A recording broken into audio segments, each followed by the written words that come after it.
Forging a successful career path begins from your foundation. A foundation of quality and professional education. It is a weapon of transformation and a passport to the future. HIPMAT's credibility and years of training thousands of professionals in HND, BTech, BSc, and MBA in the schools of Business and Management Sciences, Engineering and Education, with remarkable mentorship from the University of Bamenda for the BTech and MBA and the University of Boya for the BSc program is second to none.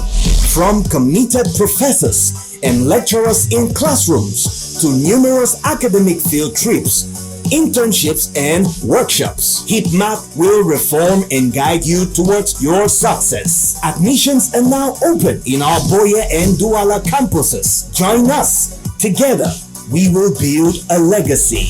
HIPMAT is what it is today because of its excellent and competent teachers. You choosing HIPMAT will be the perfect place to gain that professionalism that you need to further your educational career. The Higher Institute of Business Management and Technology, the University Institute for Professionals.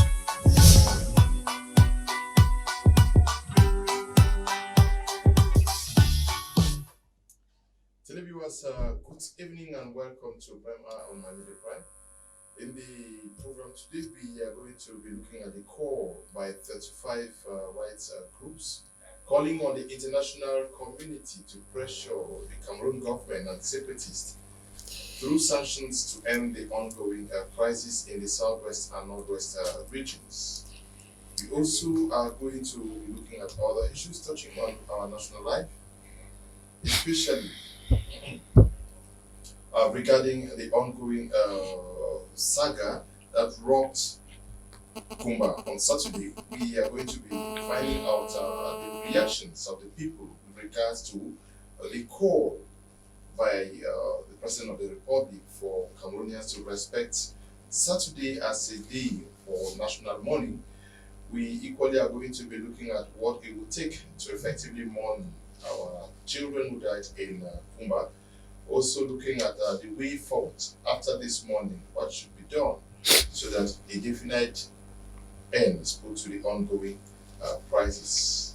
We are going to be discussing this with our panelists who are already in the house.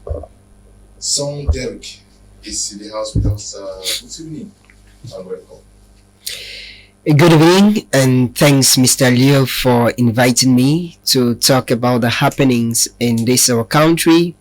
It's always a privilege. A shout out to our million listeners out there, and greetings to our co-panelists. I hope that what we are going to be discussing is going to help us to build this nation and make it stronger. Also with us in the studio is Andre Natemi Bako, a Pan-Africanist. Good evening and welcome. Thank you very much, Dalio, and all the viewers of my Media Prime at this hour. And I hope that our ideas and contributions will be able to put forward a solution and a resolution on the way forward in solving the current crisis and the recent crisis we have been facing ever since we had our independence. Thank you very much. We are also expecting Apostle Lambe Valentine Gua to join us in the course of the program. We hear that the traffic situation from Bonaberi to Bonamusade is very tight. We hope he beats that and join us in the course of the program. But participating on this program all the way from Yaoundé, Cameroon's capital, is Reverend Gustave Ebai. Good evening. Pastor, we are glad to have you on Prime Hour for the first time.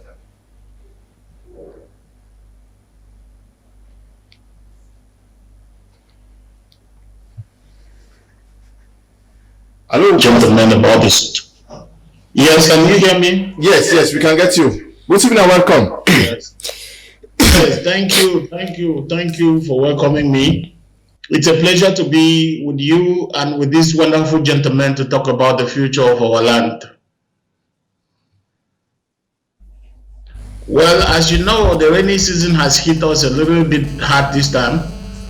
this October, the rains just keep coming and going as if it's the way for God to call our attention to the fact that the land needs water.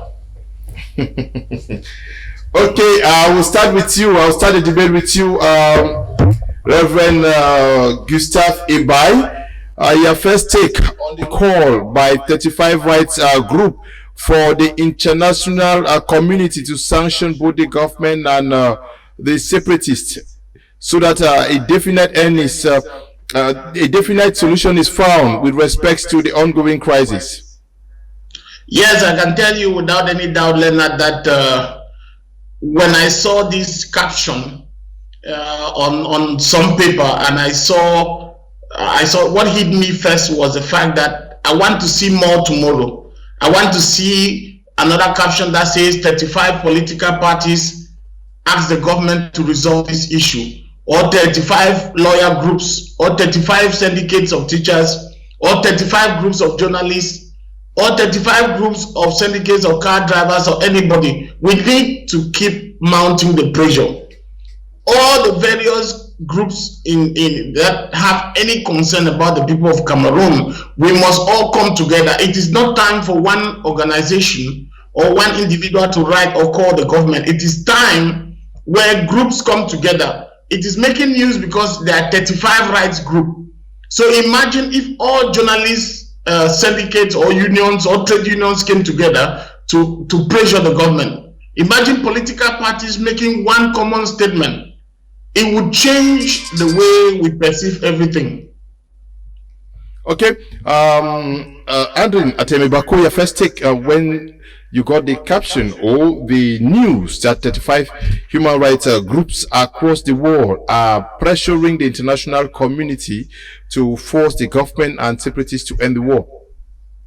What I can tell you and tell Cameroonians who are watching me and this program at this hour is that, you know, when it comes to affairs within the Cameroonian structure itself and the people of Cameroon, we can put all the blame, accuse the government, accuse Mr. Biya, and we can even go ahead to insult the administration. But Mr. Leo, I will tell you that when it comes to the international community, I will stand to defend my nation and defend the head of state at any level, because I don't think that the Cameroonians or the organizations that are calling on the international community to come and sanction the government and the separatist fighters for what is happening in Cameroon. I have said that the Cameroonians themselves must find the need to see that they need a change in Cameroon, and something which brings the Cameroonians together as one, something which assimilates them together in an organization where they can begin to cry out for a change which befits the Cameroonian population, and not a one where you begin to call out international community to come here to come and lay sanction, when we know that these are the men and such organizations that are behind such destabilization which are happening in our country today, Mr. Leo. I will still tell you that when in 2010 Mr. Biya began refusing to renew all the contracts that he signed with France in the 60s, some of the colonial pact, he began refusing it. We saw in 2014, we started hearing the rise of Boko Haram. In 2017, we started hearing the rise of the separatist fighters in the northwest and in the southwest. It is true that we can always say that Cameroon is better off without Biya if we don't have any pressure from the international community, where the international community wants to dictate to Cameroonians how they should live and how they should run their political affairs. But let me be honest to you, Mr. Leo, to tell you that Cameroon is better with this old man in power, as long as we still have dictators who want to tell Cameroonians how Cameroonians should live their life. So what I'm saying here, Mr. Leo, is that Cameroonians need to prepare for a one-time change and understand the vision. If you look at the communal, how they call it, is it the communal liberalism of Paul Biya, you come to realize that he has a very good vision. We sit here today, Mr. Leo. I'm not talking on the behalf of the administration or the Cameroon government. I'm talking on the behalf of Mr. Biya for one of the first time. The media home where we are sitting today is not being opened or is not being issued or allowed to be functioned by any other person, but it is being allowed by Mr. Biya. The Afrique Media, which is a Pan-African television in Cameroon, which he put there to allow Pan-Africanists to air out their views around Africa, it was still done by Mr. Biya. So what I'm saying here, Mr. Leo, Mr. Biya created this TV? He issued the license for the function of this platform so that Anglophones can be able to air out their minds and speak what is wrong with the country. I think that is a very good opportunity. So what I'm saying here, Mr. Leo, is that when I started hearing international community coming in, because I've seen that in different parts of the world, where they come in, they take out our leaders, they carry them to The Hague, or they carry them to other places and punish them. We should be able to solve our own problem. That is what I'm trying to say, Mr. Leo. Okay. Yes, Derek, what has changed? Why the need for these guys to pressure the international community at this time, calling for them to mount extra pressure? What has changed in this fight?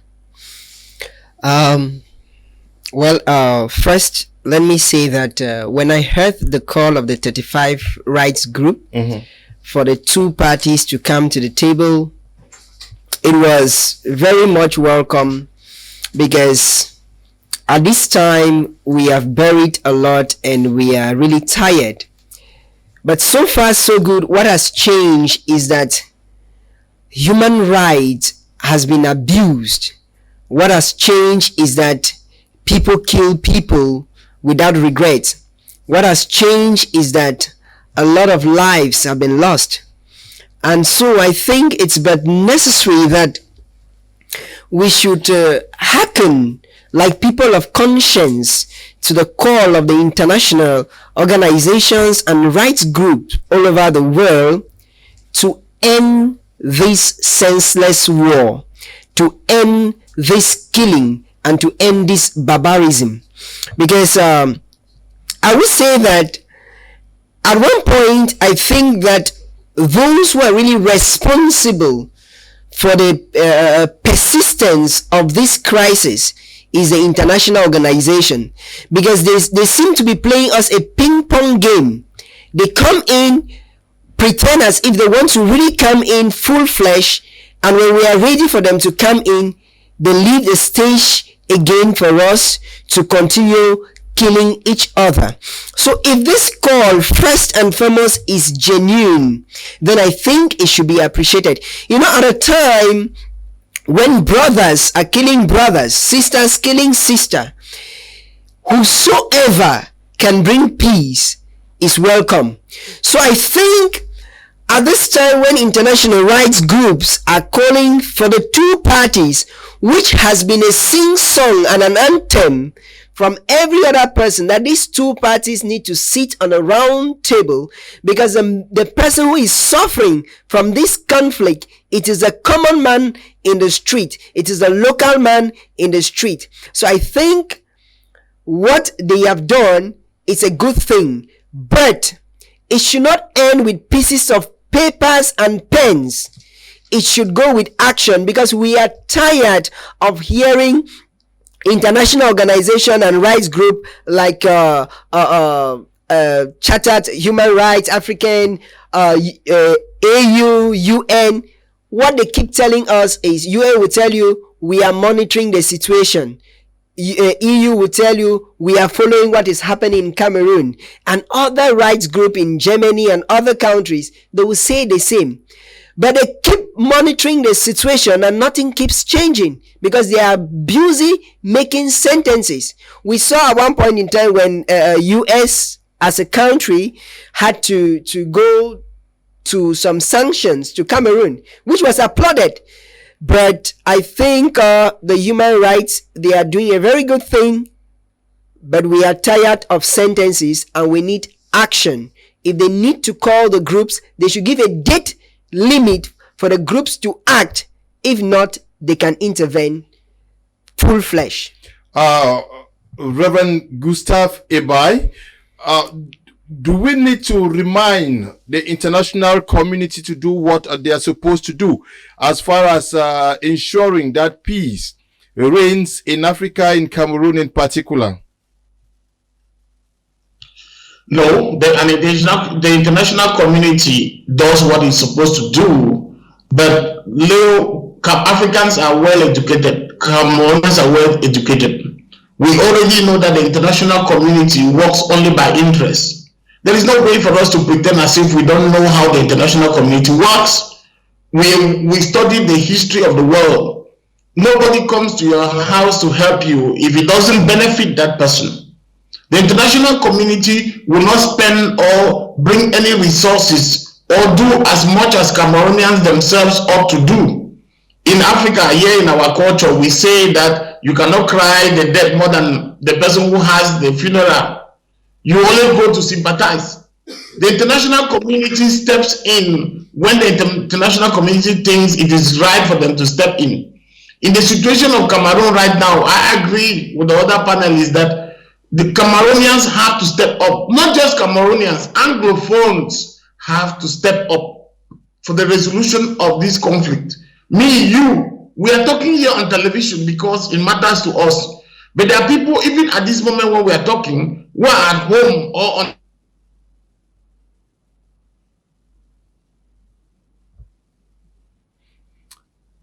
the lines why things are not going on. Okay.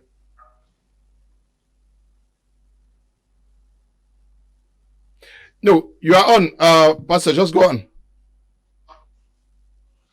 Yes, we have to understand that the reason why things are the way they are is because of our lack of responsibility. We need to claim that responsibility as Cameroonians to resolve this conflict. That is why I was saying that every strata of this country has to step up as a group. But the women can no longer just speak as one group. All the groups that are women have to speak. All of us who are journalists from every group we belong, we have to speak in one voice. All those who are teachers, lawyers, we all need to come together to decry this. It is not because the 35 human rights groups or rights groups around the world have spoken. What about all the thousands of groups and organizations in Cameroon? When are we going to start speaking as one voice for the purpose of the peace we are all crying for? If international organizations can speak as one, what about organizations that are in Cameroon? What about our political parties? So yes, I can tell you that the international community will come in if we as Cameroonians raise up our voices loud enough. They will step in.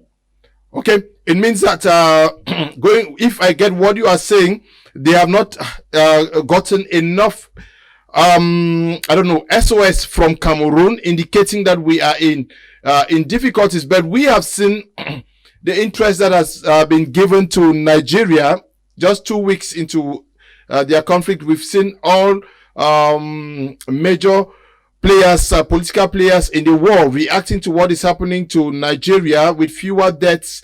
Cameroon, we are counting more than 4,000 deaths and hundreds of thousands of displaced persons in and out of the country.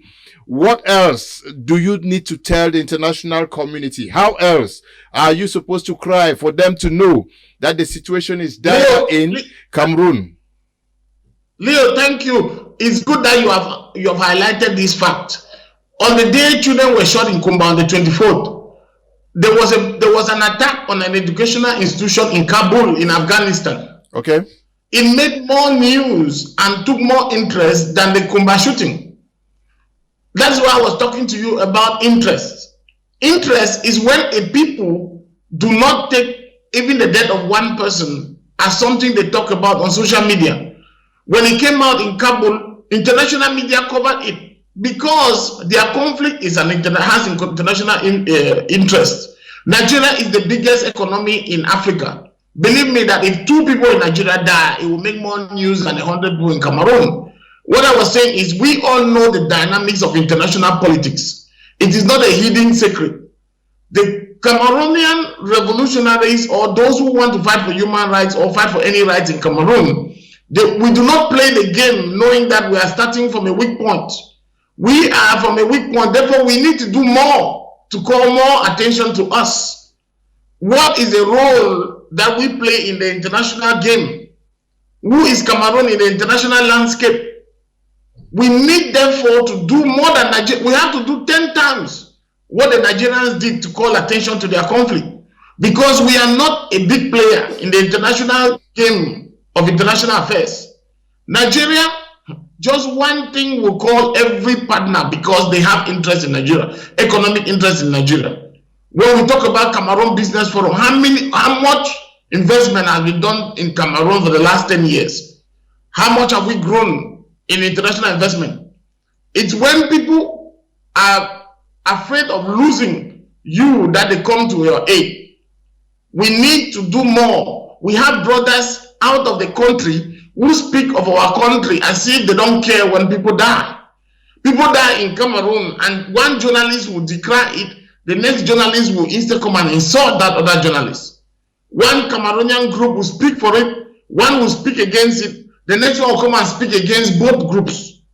We are so divided in the social media, we are so divided in the physical media. Nobody who reads about Cameroon can actually trust the news. Because one story in Cameroon has about 4 different versions, and then there are suppositions. We need to have an agenda, fight for that agenda, which is the reconstruction or the restoration of our nation into a peaceful nation. Okay. Yeah, thank you there, Pastor, for that. And now, Atem, what should be sanctioned on the side of the government and that of the separatists, because they are calling for clear sanction? If we were to assume that yes, sanctions should be meted, what should be sanctioned? Mr. Leo, I do not first stand with the idea of sanctions to start with, because you see, looking at what has we've copied from other African countries on how we have seen how the international community have neglected the interest of those countries. You see, when we talk today here of international community, I don't think that Africans still understand where African member states have been tied. I keep saying that the African nations or member states have been tied at the level of the United Nations. And until we begin to break ourselves away from those international organizations which have deprived us from our sovereignty, we are not going anywhere. And that is why I don't believe in the campaign for international community to lay sanctions on in Cameroon on both parties. At the end of the day, who are the people who are going to suffer? It is the Cameroonians that are going to suffer. It's not the government. It's not a separatist fighter. It is the Cameroonians that are going to suffer. So I'm not interested in people making the 35 organizations calling for international community to lay sanctions in Cameroon. I quoted a good example here. We saw in Libya how Libya has lived for 25 years under a democratic system, and the Malians have been maltreated for 25 good years. Even when the Keita took over power in 2013 or so, came in hoping that he was going to bring change to Mali. It never happened. Instead, he enslaved the Malians. France stood by, watched. America was there, watched. Russia was there, watched. They were only there exploiting the country. What I'm saying is that the only thing that would genuinely draw the attention of the international community, and for only one reason why they will come, is only when the population of that country decides to seek and take their destiny into their own hands. Why then do they come? They come in because they want to come and make sure that their constitution, their system of democracy will later on be still implemented, so that at the end of the day, the people still go back to the ballot box and still bring the system back to the same mess in which it is. And that is what we have been seeing. So what I'm saying here, Mr. Leo, is that when it comes to the international community, I will defend my nation, because I've seen that they don't have any interest. At the level of the United Nations, when Mugabe was asking the UN to give us 2 seats, to make 7 seats as permanent members at the level of the UN National Security Council, that tender and that application has been there for years. They have never respected it. That simply means that Africa is like an orphan that is being carried by stepfathers and stepfathers who do not come from the same family and who maltreat the Africans. So, are you questioning impunity because we are not represented at the level of the Mr. Leo, that is Council? So there should be impunity in Africa? What I'm saying here is that in the first place, we had no reason being with the United Nations. Because the purpose of the United Nations was to do what? Was to seek for peace and resolve conflicts in all its member country. For example, like what is happening today in Cameroon, life is life. It doesn't matter where it is in Istanbul or whether it's in Iraq or whether it's in Libya.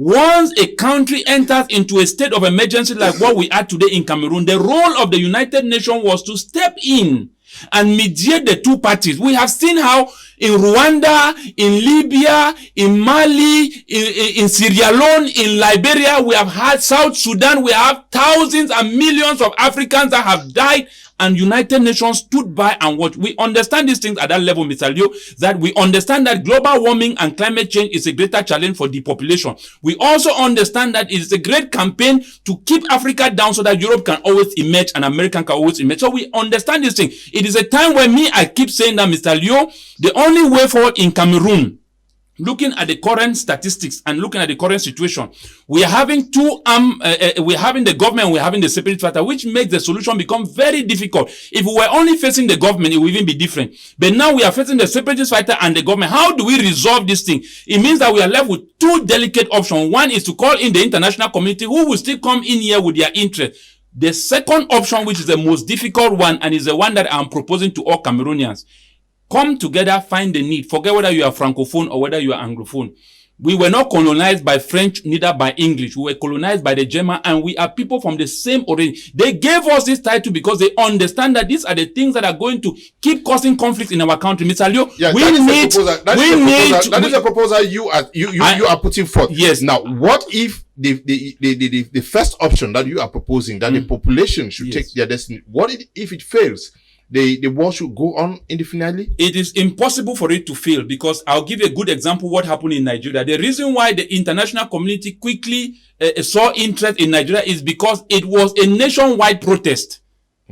Yeah, but what if Cameroonians decide not to come out? No. The issue with Cameroon here is that Cameroon have always been going out using a political party. They have never seen the need for Cameroonians to come together. And that is why I'm establishing the fact of the killing of these children to be the need, whether you are a Francophone, whether you are an Anglophone. If there was a march protest in Kumba or Bamenda, we needed to see the march protest in all the 10 regions in Cameroon. Okay. So this was the second option, Mr. Liu, as I was about to say.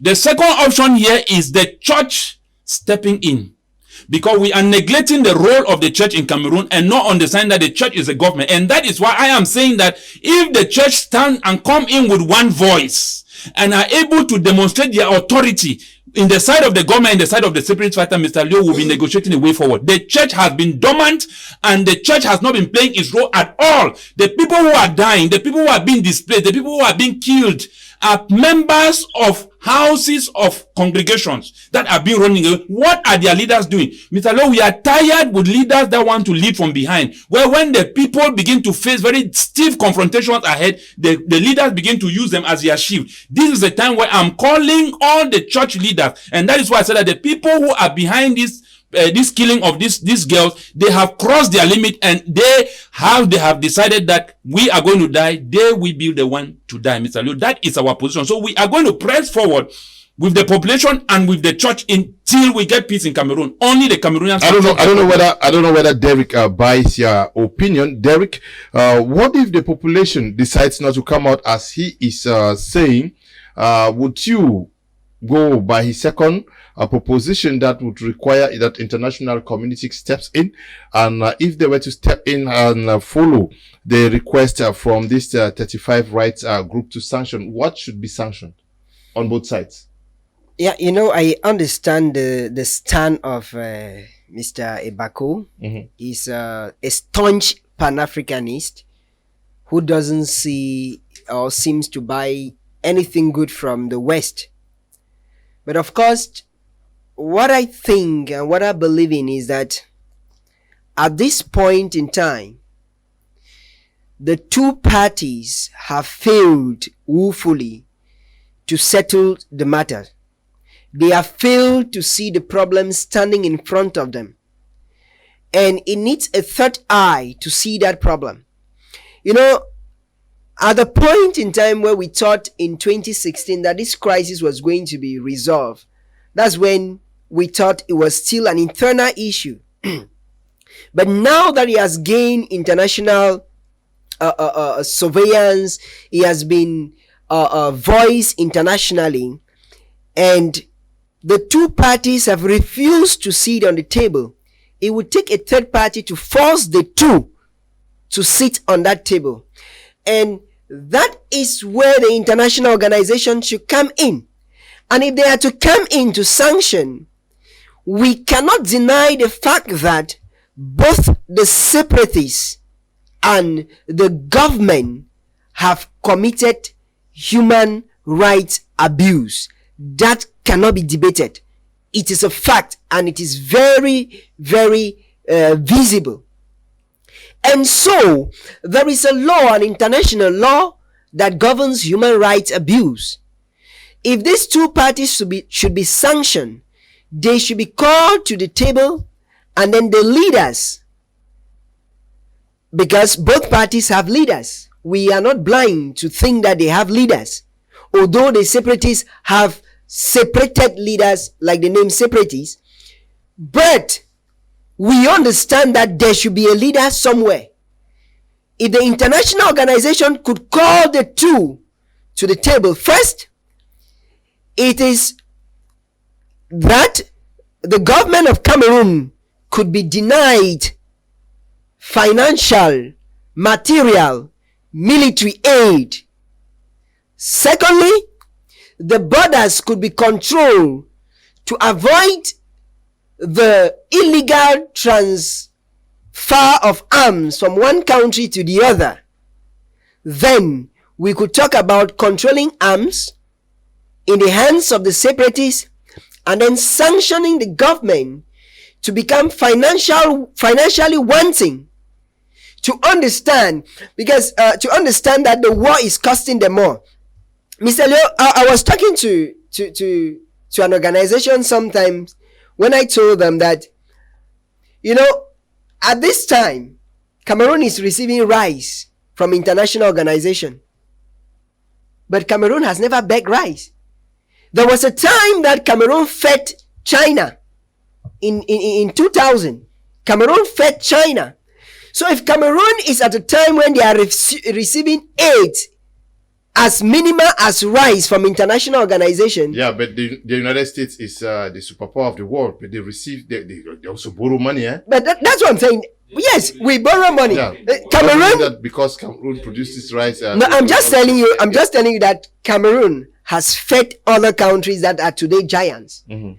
What stopped Cameroon from being the giants that they have fed? But you're not telling me how sanctions should be done. That's what I'm saying. I'm making it clear. Mm-hmm. The sanction should be calling first. I've talked about financial, military sanction, economic sanction on the Cameroon government. We talk about first controlling a circulation of arms that is blocking the borders, because no matter what is happening, the borders.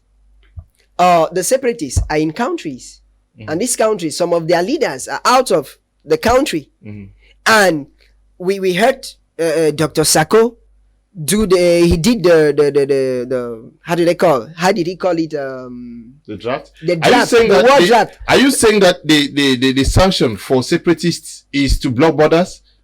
Is that the sanction? Controlling them. When Sako sits down and does a war draft, talking about purchase of guns, where are the guns purchased?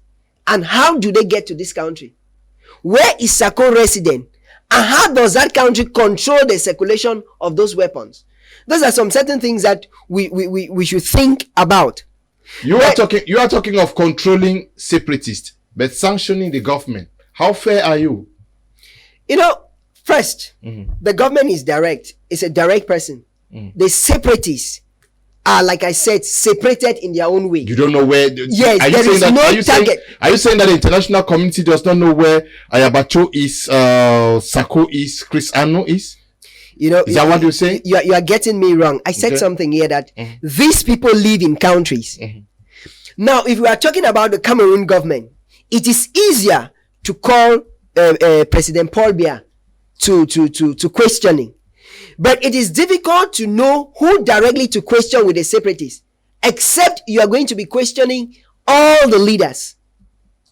Because as at now, the only person that the separatists had first, who was recognized as the interim president, was Ayuk Julius Sisi Siku. Immediately he was arrested. So if you were to be made, the chief judge of the ICC today, and you were to prosecute the Cameroon government, you will not know who to sanction. And on the side of the separatists, you say, okay, for the separatists, since we don't know who the leader is, all we need to do is to control them. No, you are surely forcing some words into my mouth. These leaders, no, Mr. Leo, let me put it clear here. Mm-hmm. These leaders, Sako has a country of origin, Ayabacho has a country of origin. Mm. Now I'm telling you that within the separatist camp, there is still separation. But the truth is that all of them are leading, they have the same vision, despite the fact that they are separated. So if they are to be arrested or to be brought to book, it means you have to go in one by one. You will not know a particular person to talk to. That makes the separatist case a little more complicated than the government, because the government has a single authority. When you talk about the sanctions, and you still keep talking about the international organization coming to sanction the Cameroon government and the separatist movement, I want to ask you a question. Who are these international organizations that you are expecting to come to Cameroon and sanction? That's my next question too. That's my next question too. Pastor, yes, the rights groups are calling on the international community to come sanction both the government and the separatists. What do we understand by international community here? Who is the international community?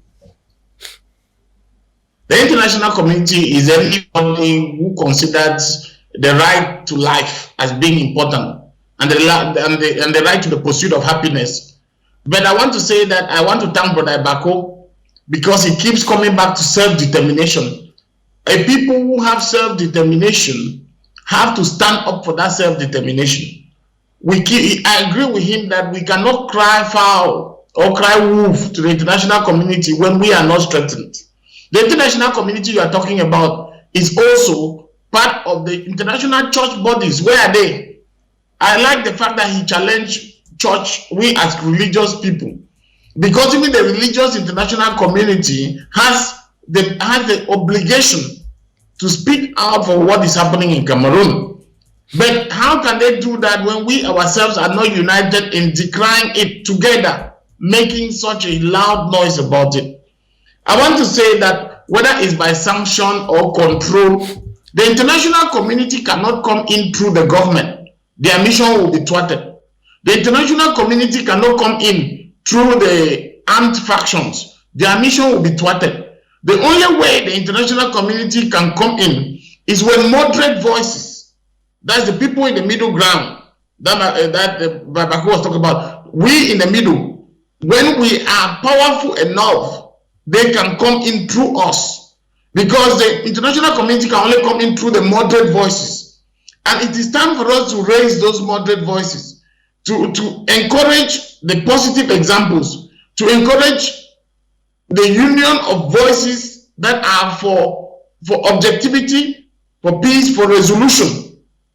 But when we continue to instead lift up the voices of the extreme factions, those who are with the guns are the ones that concern us, then the international community cannot even find a way in. There is no way the international community can negotiate with either parts by coming in through the other factions. So we in the middle must be strong enough. If we want the international community, we must be the one to bring it in. But right now, in my own opinion, I agree. My opinion stands also that we do not even yet need the international community until the Cameroonian public recognizes its own power in self-determination of the future of Cameroonians.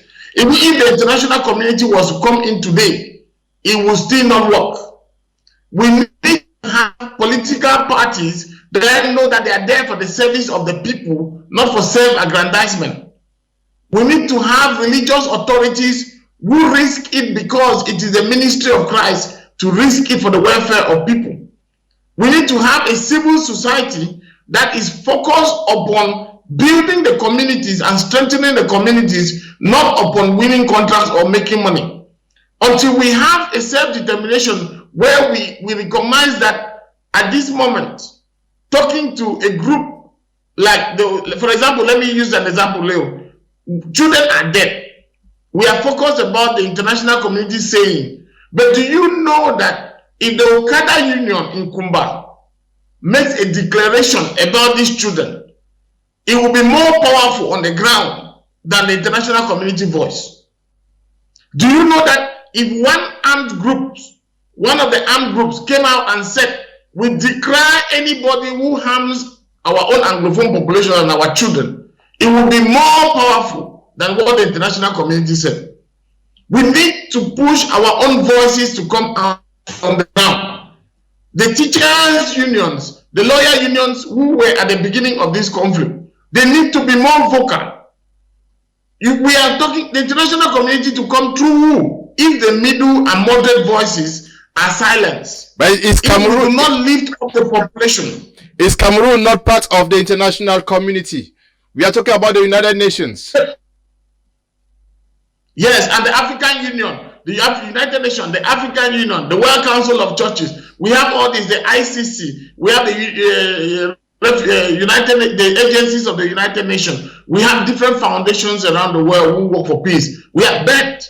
Look at any history in any country in the world. The international community comes in when the civil society of that country is strong enough to ask the international community accounts. Right now, the factions that are fighting in our country cannot ask the international community any accounts because, just like the panelists were saying, they have all abused human rights. So the only people who can ask any account from the international community is a civil society, that's the community itself. But how do we do that? When we have suspicion and threat, when we do not agree to come together and say, this thing is wrong. Brother Mako was right that the fact that there was a match in Kumba and there was not a match in every region shows a weakness of the nation.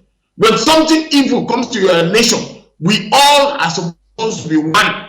If we won the World Cup, there would have been celebrations in all around all the nations. There would have been celebrations when we won the Nation Cup. The Nation Cup went around the country. Children are dead. How can we not cry around the country? We are supposed to build a community that reacts because one member of the community has been hurt. Not a community that insults any member who comes to tell them that it is time for us to react. The power is always with the people. Power resides with the people.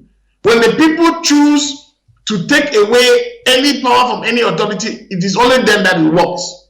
But when the people themselves sit and submit to darkness, then they will suffer that darkness until the day the people decide that it is enough. Okay, thank you, Pastor.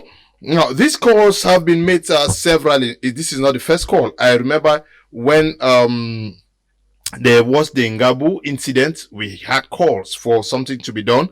The EU has written severally on the crisis and also evoking the case of Maurice Kamto at the time he was still in prison, and other instances have written. Nothing has happened. Why do we think, or those who are writing now think that something different is going to come out of it? I think that is where a lot of Africans and Cameroonians today are being still deceived. Mm-hmm. Because you live in a country where two regions are heavily destabilized and mass killing is going on, and we have individuals who claim this killing on social media who reside in America and Europe. And here Cameroonians are calling on international organizations to come in and help us. Are they mad? Can you not understand that? Even way back from history, Mr. Leo, as we began to research why was a need for the United Nations to be created. It was created for the interest, for the exploitation of the Africans or Africa. It was not actually intended to join the African member state for its decolonization and for its stability. It was not so. When I keep repeating, when they sat 106 to 7 years ago in Berlin at the Berlin conference, without any African a head of state or African community to represent the Africans up there, to divide Africa without the consent of the African. And that was how they named us and strategized us that we are talking till today. So how do we go back and do we continue to still live like, I quote the example here of Mali as a very good example where Cameroonians should be getting to. Mali for 25 years have suffered under a democratic system. When they decided to go out and claim their sovereignty, to be the master of their own destiny, that was the only time where the international community spoke. But France has been there. America has been there. Russia has been there. France said that they cannot leave because the Malians are not equipped. But you gave them weapons to do what? You said the jihadists are there when you are the one keeping the jihadists there because of your democracy. So all I'm saying here is that we need to redefine our history. We need to redefine the kind of independence we have. We need to redefine the kind of system which we are using in our country to lead our people. And that's why I say it's a system which denies its people.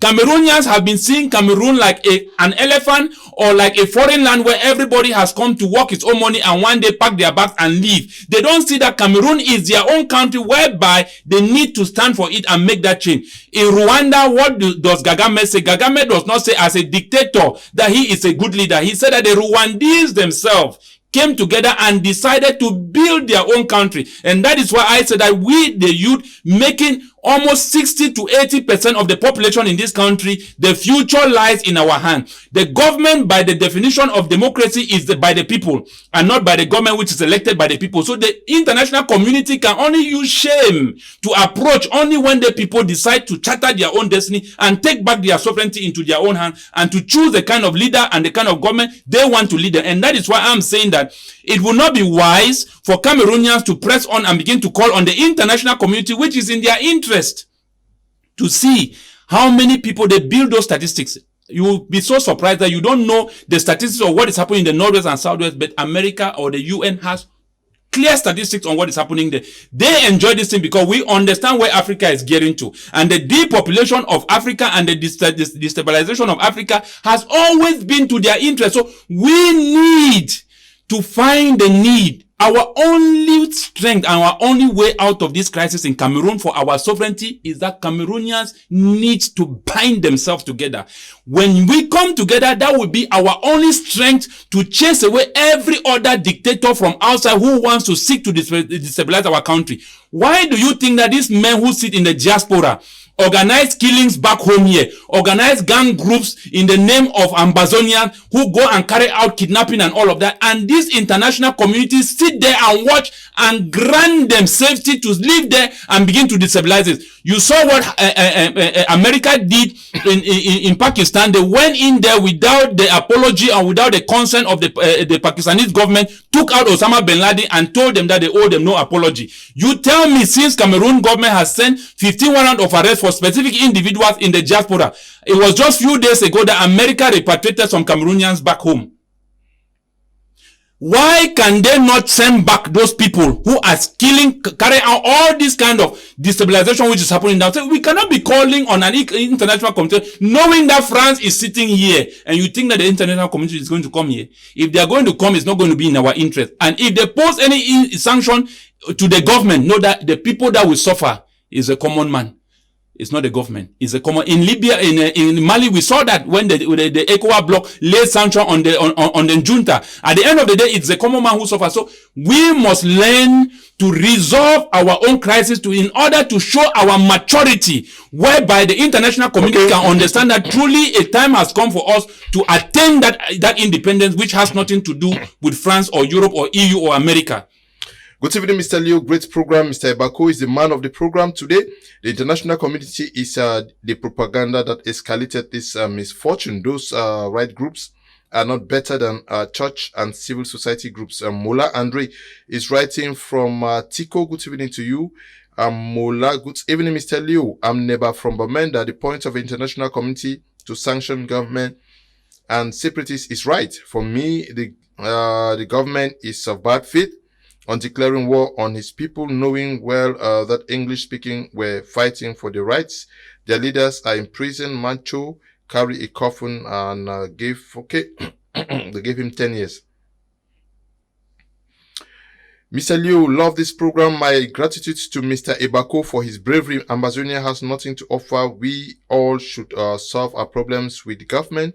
Ambazonians have failed, and if we keep supporting them, we will only lose our chances of getting the government to our demands because separation has no answers from the government.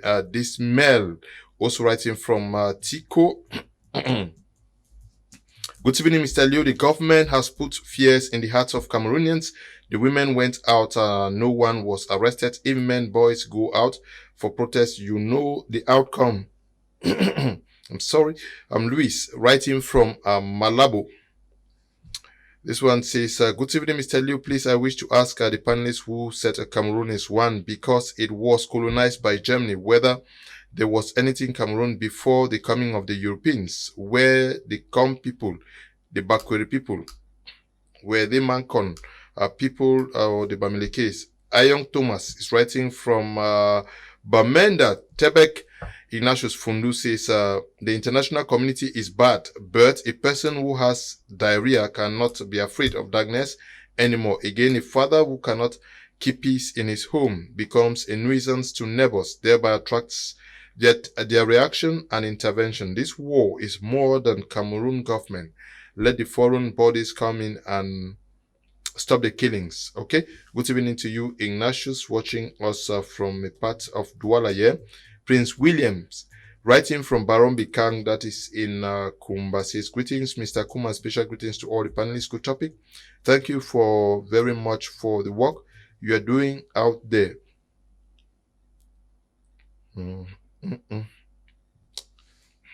Prince William, good evening to you. Okay.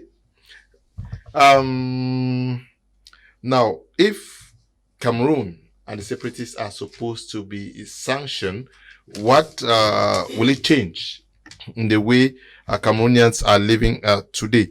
And if these rights groups are calling for the international community to come in, is it not also because of the failure of the civil society, like Pastor Gustave is saying, and Ebako, to pressure both sides to end the conflict? Yeah, thank you. You know, Mr. Leo, the country Cameroon where we live in is a country where we live is governed by fear. Cameroon is a country that the people are afraid of the leaders. And it's very obvious that and difficult for Cameroonians to come out the way we think. Not because they cannot come out, but because they have been instilled with fear from the leaders. The leaders have not given that space. If we are talking about this, for instance, when someone calls for a protest, it is immediately stopped because there is always a thinking in the government mentality that this protest will be overtaken by politicians. And if politics overtakes it, it is gearing towards overthrowing the Yaoundé government. And that's why they will always instill fear in Cameroonians not to come out. Now, you ask a question of what will change should they come in. A lot of things will change. And the first thing that will change is that the country will return to peace. And the next thing that will change is that Cameroonians will be able to feed for themselves. What will change will be that development will keep booming. What will change will be that we will now have different ways of building our country after shattering it. What will change will be that we have tasted war and may never want war to occur again in our country. So I think, despite the fact that we love it the way we are as Africans, and we really want to be African, Cameroon is a sovereign state. True, that we don't debate. Your child that you have in the house, Mr. Leo, is your child, and you have sovereignty over that child. Mm-hmm. It is your right to discipline your child. But if you lock the door to kill the child, it is the neighbor's duty to break the door to save the life of that child. I think Cameroonians have been suffocating under a dictatorial government, and it is the international organization right, if it is goodwill, to break that door and come in. The question, I asked that question already, that severally similar pleas have been emitted from many instances across the world. Nothing is happening. What if the international community, like the neighbor, decides not to come to the assistance of the child? You know, we always know that whatever the problem is, if there's a problem, there needs to be talk. We need to talk to each other. From 2016, it's too much a long time that these two parties would have spoken to each other. And we don't know for what reason. That is because, in my opinion, it's because they are two extremes. The government is an extremist and the separatists are extremists. And nobody wants to come to a middle point. All want to prove authority. And because of that, you know, when two people are quarreling or debating on an issue, like we are talking here, and each person wants to prove that he is right, it takes a third party to say, oh, you are right here and you are wrong here. You are right here and you are wrong here. And you realize that the tensions start coming down. Yeah, but my question to you is, you say that when there is tension amongst two persons, a third party is supposed to come here. And according to you, that third party should be the international community. But my question is, what if that third party, which is the international community, fails to come in? And why are you not seeing like Ebako and Pastor Gustav, that the civil society, that is you, are denying to see your failure in bringing pressure on the government and the separatists to stop this? One thing I will tell you is that, and I've said it, that Cameroon is governed by leaders who have instilled fear in Cameroonians. And for them to go to the streets, it's difficult. Not because they don't want to go, but because we have been brainwashed and instilled with fear. Cameroonians are a type of people that if you call them today that we are going out to protest, in fact, if bottles of beer stand in front of Cameroonians, they forget about the protest. Okay. Because we are whitewashed to think that we can't solve our immediate problem. So it can only be possible if we decide to educate a new generation with a new breed that will kill fear, to understand that in order to build something, another thing will be destroyed. Okay. And then they stand and face the fear and come out to the street. Okay. But the coming out of the street should not be called, because when you call, that's how the government too plans. It should be something that is spontaneous, like what neighboring Nigeria is doing, where celebrities are in the street, on the street, and leading the protest, and it happens just everywhere at the same time. Okay, let's take a listen to this outing by Papi Tangufo, the CEO of Farmers House in Bamenda, who had a press conference today to react to the ongoing crisis in the southwest and northwest regions.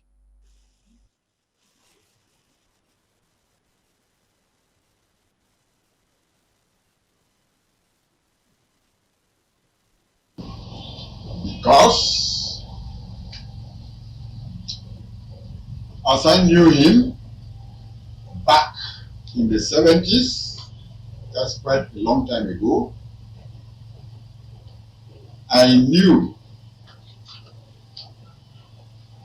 who he is, what he can do, and what he cannot do. So events these last few years, precisely, this is the 4th year,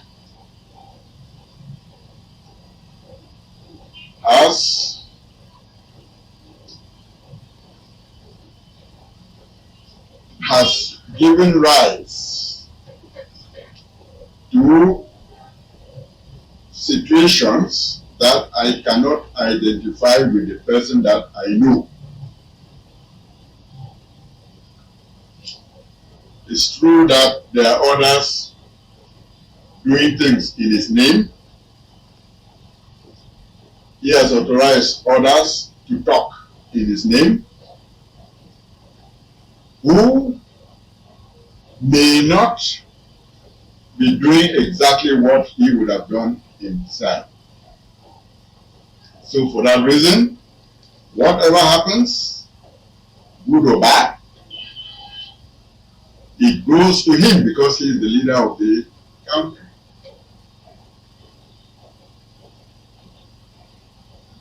In our tradition, Grassfield, for instance, we call the chief, the child, Meh, that's the child. That is the chief, is the child. Why is he called like that? Because he depends on he depends on his population for his information. So we should always guide the mayor, the child, who is our chief. So, ladies and gentlemen, something started like a joke, and we all thought that it may end tomorrow. That tomorrow is now 4 years.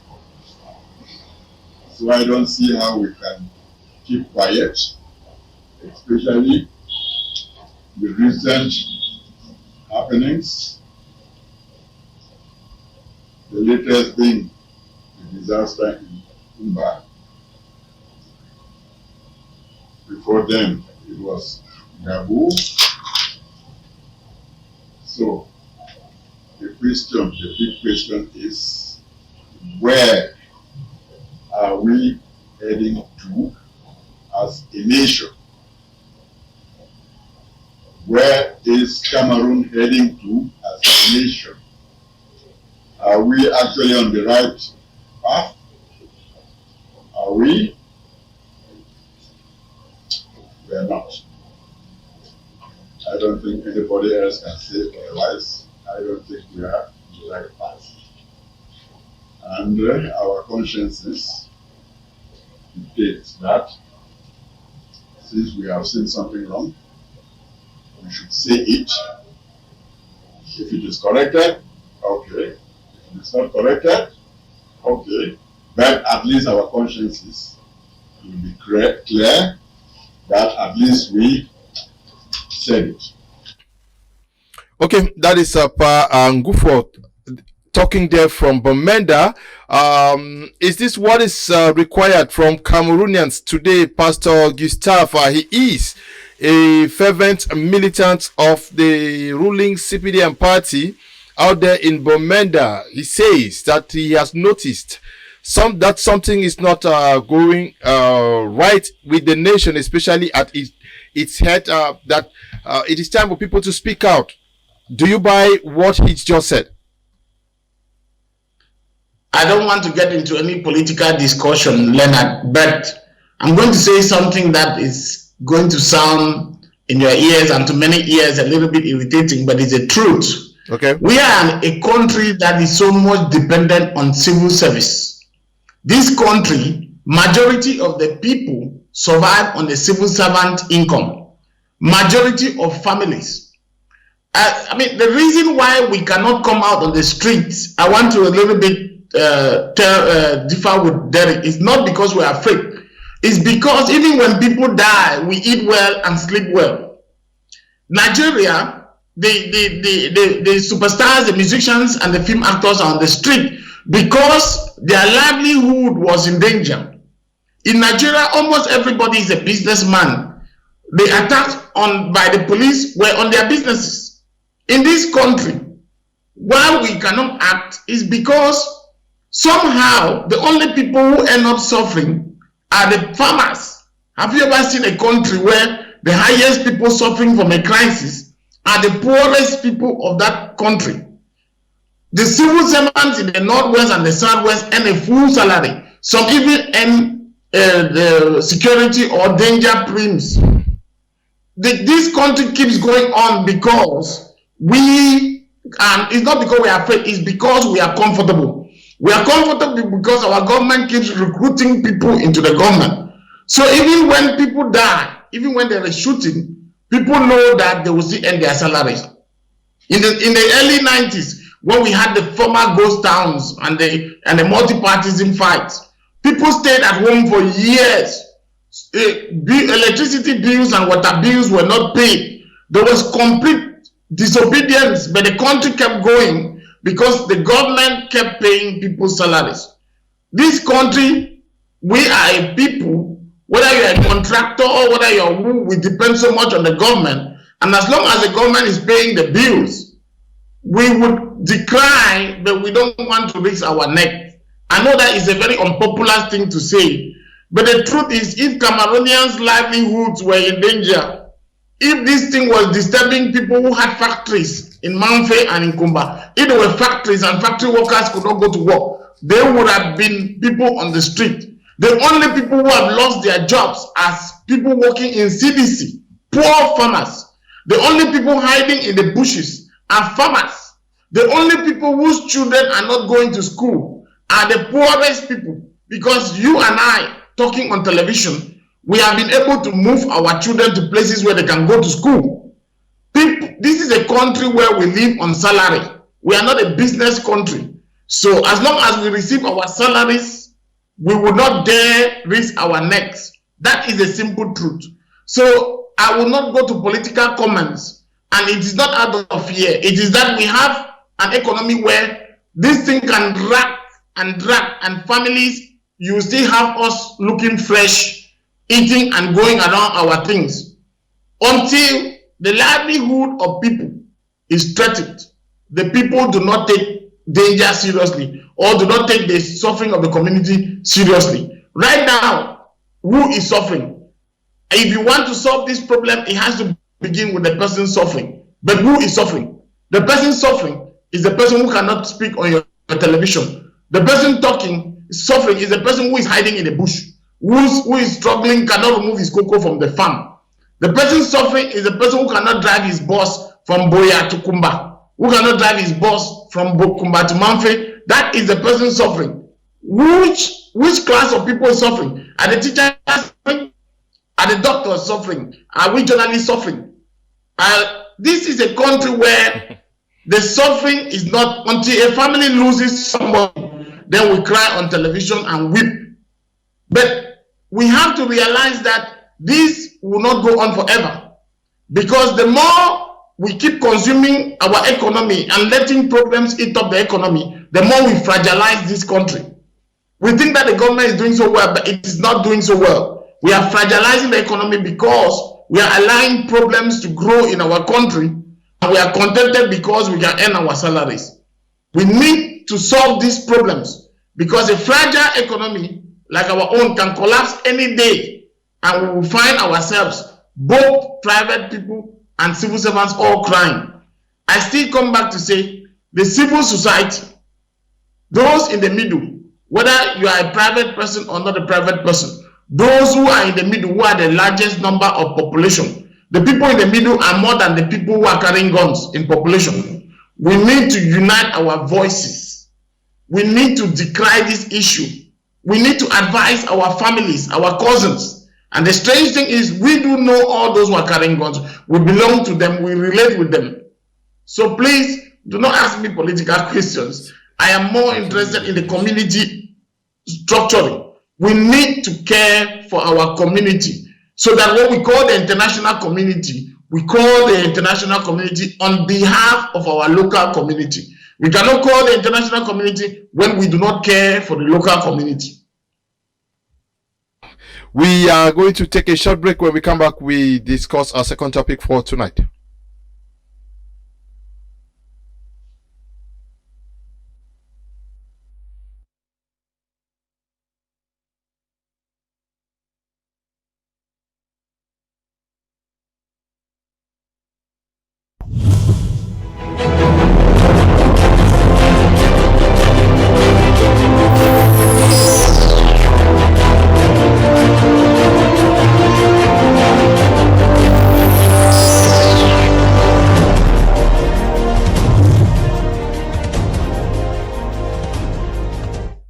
You're watching Prima on My Media Prime. This time around, we are going to be looking at the day of mourning that has been set aside by the President of the Republic. That is Saturday, day after tomorrow.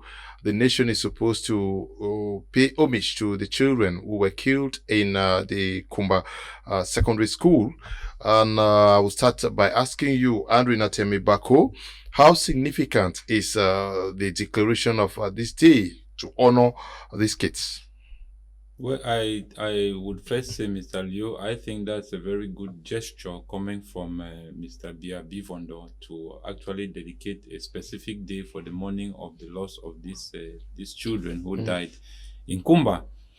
So I think that this is it really shows that at one point, as an individual, he has actually acknowledged and has felt the pain of these families who have actually lost their children in this hideous and diabolic conflict which we have been witnessing in those two regions. You see, but Mr. Leo, like I keep saying, that Cameroonians should be able to understand their common problem and know their history in order for them to charter their future and their way forward. You see, when my co-panelist there talks about a child locked up in a house with a father, and the father beats the child and expects a neighbor to come in, it is not the situation in which we are referring to in Cameroon. Cameroonians have elected a government, which means that this is it's not a question between a child and a father. I would want to instead put it a vice versa, that rather it is a mature people who have decided to put in a government in place to lead them or to represent them. And that's why I go back at the end of the day to say that the government, it is us who is the government. So the problem, like I said, Mr. Liu, before, it's about the system. We don't have sovereignty in Cameroon, and one of the clear indications that we don't have sovereignty or we don't have political power in Cameroon is a fact and the reality that we don't own a currency. That's already to tell you that we are a neo-colonial or we are a colony to France. And that is why Cameroonians must first come back and understand why the war was fought in 1958 by the UPC. To seek for an independence away from France. And that was fought. And we saw that a system which was brought in by France. And that is why you see in Cameroon, the similar problem that Cameroon faces, all the other French colonies have similar problem. What France does is that it endorses the government with absolute power and a centralized power, and all its loans and everything passes through the government, where the government becomes the largest employer. And that is why in a country like this, the people are unable to stand up because the government seems to have everybody on its side. But that is a system that was laid in by the colonial master, and that is a different topic for the day. But what we are talking today in Cameroon is that we have an in-house fighting, and I said that as long as I am concerned as a Pan-Africanist, I will defend my country away from these international communities, because we have seen that the United Nations itself has committed a lot of violations of human rights, have sat down and seen the killings and millions and thousands of people around Africa and even in Iraq and even in Libya. That is Libya today. We still say that Gaddafi would have been better off in Libya than what Libya it is today. We still say that Iraq would have been far better off with Saddam Hussein than it is today, because the kind of rate of killing, and it has become now a ground for terrorist attack, people's neck are being chopped off. So what am I simply trying to say? That when an international community begins to seek to dictate to a country on how they should do their thing, that is when, Mr. Leo, I tell you that the people should rise up and stand with their government. But when it is a situation whereby the people have received their sovereignty, the people should be able now to say that no, this government, like we saw in Mali, they put away the government and they are going to bring back another government. Mr. Leo, the problem we have in Cameroon is the system, and I still say it is not the persons. If you take anybody and put in that place, like I keep saying that even it's an Anglophone who is in power today, he will do even worse. I give you a very clear example. We have the situation today in the Northwest and the Southwest. Look at the hideous repression of the separatist fighters among their own population, among their own citizens that they are claiming to fight for their independence and give them a better life. But these people have become victims in the hands of these same men who say they want to bring in a separate state. So what am I simply trying to say here, Mr. Leo? We must be very careful with the kind of change that we are looking for, as long as we understand that we have international communities that dictates on how we should run our country. And that is why I am saying that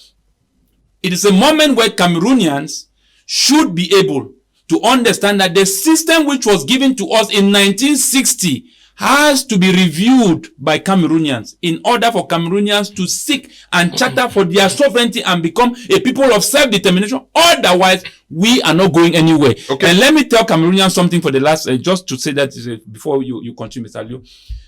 It was Mr. Biya and Gaddafi who were trying to organize a one currency for Africa, which is called the Afriques. Okay.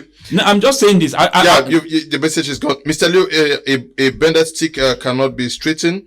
And Zelen Christopher is writing from Bamenda.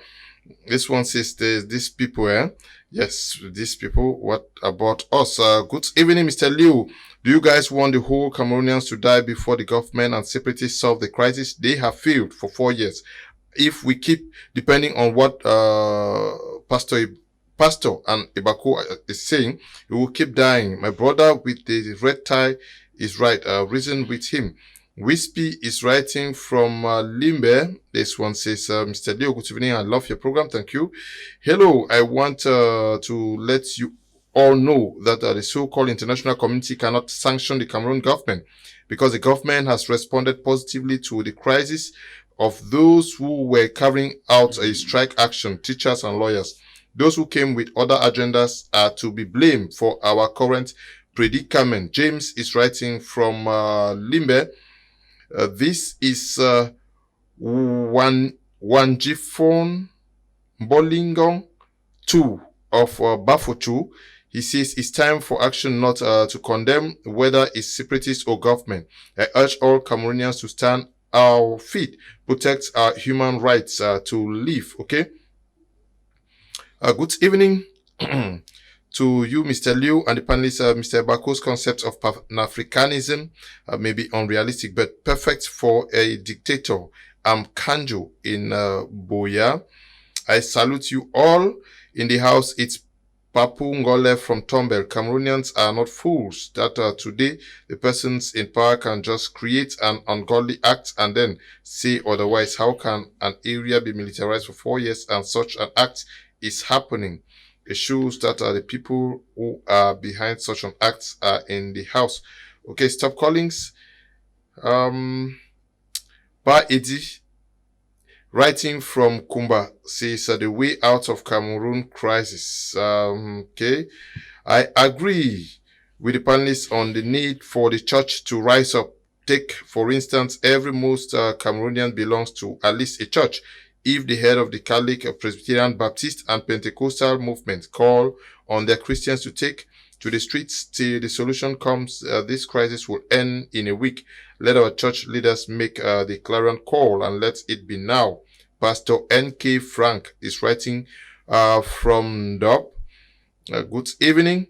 The way I'm seeing the situation, this thing cannot stop because many of them are thieves and they see this as an opportunity to have fun. So please let the government try all means to stop the situation. It's Juliet writing from Kumba. Greetings, Mr. Liu and the panelists. I think the international community has failed, especially the African Union, who can't even back nor biting. Shame to the African Union. Let Cameroonians settle their problems. We have shed more blood now. Foba Desmond, writing from Douala. Good evening to you all in the studio. The problem Africans are in the hands of the Western powers, who are wolves in sheep clothing. They brought democracy and religion to cause war. We still need to define democracy and religion. Johnson Babila is writing from Yaoundé. Derek, is this a call? Also, though it's a day for Cameroonians to mourn nationwide, is this also a call for everybody who is involved in this conflict to reconsider their steps henceforth? Yes, I would say yes. You know, Mr. Leo, on the Saturday, that was 24th of October, it was really a sad day for Cameroonians to have seen what happened in Kumba.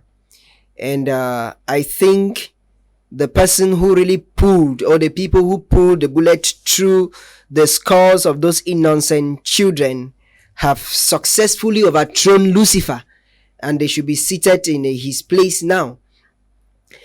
And it got us thinking. That's why I told you, yes, it's time for the two parties to rethink strategies. It's time for the two parties to understand that with the fight of two elephants, it is the grass that is suffering. It is time for us to understand that the local man in the street has been suffering. Because at one point in time, we hear of the kidnapping, and sometimes you hear the separatists kidnapping still Anglophones. We ask ourselves, why should you be fighting to protect somebody and then inflicting pain on the same person?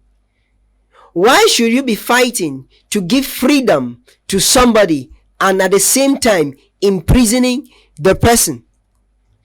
But at one time I asked myself, after the mourning on Saturday, like we mourn after Ngabu, we mourn after Pini, we mourn after Kwakwa, we mourn during the Moyoka incident, we mourn during the Ayafo massacre killing, and we are mourning for the Kumba incident, for innocent life lost. After the mourning, what next? After the mourning, should we fold our arms and prepare for the next incident that will still call for another mourning? There I say no. It's not all about the mourning. It's time for the parties to take in conscience, to take in the fear of God, to understand that human life is sacred. And the day you take away one life, you have stopped your own life from existing. And they should sit on the table and talk. There is nothing too big to talk about. And if we understand these lives matter, because Cameroonians were part of the people, Mr. Leo, that condemned the killing of George Floyd in the United States of America, saying Black Lives Matter. And then I asked myself, after seeing what had happened in Kumba, that does Black lives only matter when they are killed by whites, or Black lives should matter everywhere? That we condemned the killing of Black in America, whereas a neighbor's son is being killed and nothing is done. And that are we going to end only at the level of condemnation? And are the two parties not tired of seeing the blood of innocent people on the street? Then I conclude by saying that if God does not come to save Cameroon, and if the two persons do not employ conscience and the fear of God, then Cameroon may risk going extinct, because the two parties are not willing to talk peace, but they are glad when one person dies. Then, Mr. Liu, another sad thing about this situation is that each time somebody dies, there is this ping pong game of blaming. No, it is the separatists. No, it is the military. It is the Ambazonian. It is the government. But that ping pong game does not bring back that person to life. We only bury the person and the person never comes back. So therefore, it's time for us to talk to ourselves. It's time for us to understand, as I will always say, that round tables solve problems better than round bullets. It's time for the government to copy the example of France. Okay. Mr. Leo, where a French president will grant citizenship to a Malian because he saved the life of a baby. But Cameroonians, we are celebrating the death of thousands of people. Hello, it's time for dialogue. Hello, good evening to everyone. Mr. Liu, your program is very interesting about this crisis. Mr. Liu, who knows where is the next target? Because normally there must be another plans elsewhere. Oh God, come and help us. Politics game is a very childish game, I tell you, sir. Bajo Blink, writing from Yaoundé. Good evening to you. Bajo, I'm James from Arizona in the United States of America. I think Black lives should be respected everywhere. Good evening to you too. Good evening to you, Mr. Leo. I think the next group we have to stand against is the UN. With all the challenges Cameroonians are going through, they are still unable to propose a good solution for 4 years. Children's life also matter. This one's, hello, Mr. Leo. Good evening. Love your show. Always, I want to tell us that Yaoundé does not care about us. It's Bobga writing from Andop. Good evening to you, Bobga. We need to go to church and to God. Go on our knees and beg for God's intervention as concerns what is happening in Cameroon in general. Going to church is one thing and praying to God is another. Lady Joan, writing from Kumbo. Pastor Gustav, we've recorded thousands of deaths already from the ongoing Anglophone crisis. This is I'm sure the first time the president is declaring a day of national mourning. What is different with the Kumba killings?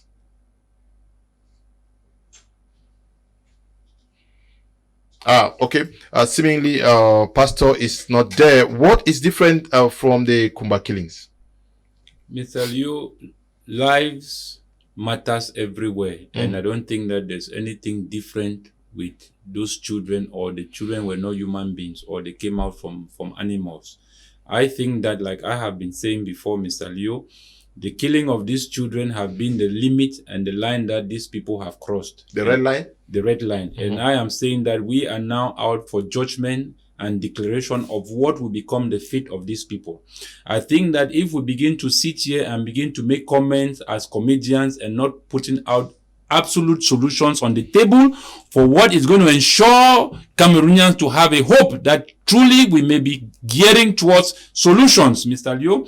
Like I still say, a child does not choose his father, but here we are able to make decisions, to choose the kind of government and the kind of leaders that we want them to lead us, who can represent and befit the spirit of the Cameroonians. Mr. Leo, as I keep saying, who helped Mali? Who helped Belarus? That is Belarus right now.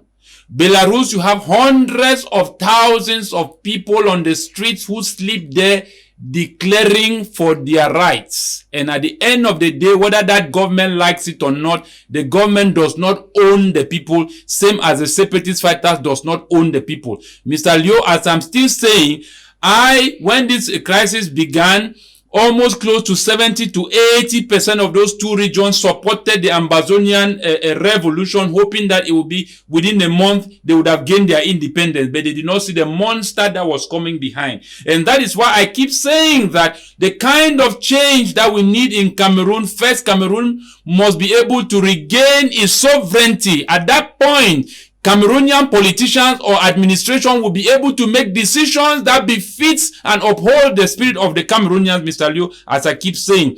And another point I also want to also put in place is that we should not give room, because Cameroonians may not have come to this truth. No international organization, as I've watched, they have bigger problems over there than the one we are facing. They are entering another phase of heat of the coronavirus, where you have hundreds and thousands of people that are counted dead within days. So when we are calling on the international community and people who have bigger problems to come and help people who have minor problems, and these people are not seeing that they themselves are able to solve their own problem. The issue of the centralized power in Cameroon is a system that was laid down by France. That is where I would say that Cameroonians must be able to make new changes and redefine this thing. But for the one for this Anglophone crisis, Mr. Liu, this will be my decision. The church is going to come out whether they like it or not. And they are going to step into the scene. We are already mobilizing, Mr. Liu. I'm being very honest with you. They are going to use their authority. I said that the time has passed where they should be casting out demons on women who sell tomatoes in the market and pepper, who by themselves, by the activities they do, attracts demons to themselves. We are now seeing demons who have left hell and are roaming our streets. This is a time, I still say, Mr. Leo, the watchers of men are going to be sent out and they are going to pass judgment on these people. This is what is going to happen. If you, a leader, you send people to go and kill before those people reach to kill, it will be your own children that will die, including yourself, because these people, you don't have monopoly over life, and you cannot decide who will going to live or who is going to die, because you have sat behind as an occultist and decide to push people ahead and meet very difficult enemies, knowing that you are going to use these people to sacrifice to keep your own personal interest up there. So, Mr. Lord, this is a decision for this Anglophone crisis. The church is going to enter and is going to make a decision. This time around, the church is not going to sit quiet. The church leaders and the churches needs to regroup and step in as a government and begin to negotiate a hope for these people. The one of Cameroon sovereignty, a time for that is going to come also for that, Mr. Lou. That is my position.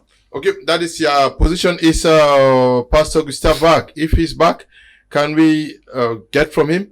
Pastor, what is different with the killings of these kids in Kumba, that a day of national mourning is declared for them? Seemingly, Pastor is still not connected. We are going to move over to Kumba to get the reactions of some Kumba population to the decision by the President of the Republic to call for a day of national mourning for the children who were killed in Kumba. Because normally when it happened in Garbo, there was no action taken. And there was nothing to prove that something has happened in another place. So I'm not pleased with what the president has declared, which means there is a division inside the country. It has made it clear to let everybody know that there is a certain division. I'm not pleased with what he has just declared. Because I feel bad, whether the other people in Garbo were not people, or whether they are not Cameroonians, but I feel bad. And no minister visiting Garbo. Why was it that the minister came to Kumba?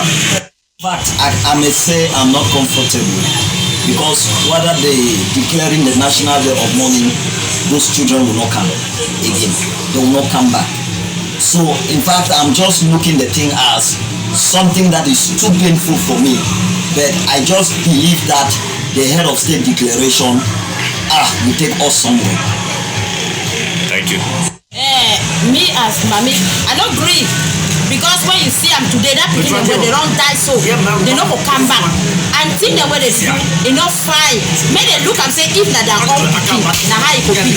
Then they do that so that because they deal with their own children, they for inside their house, then they chop, then they feel free, then they go school, and then they come this side, the key were on. Enough fine, we not like them so. We not like them.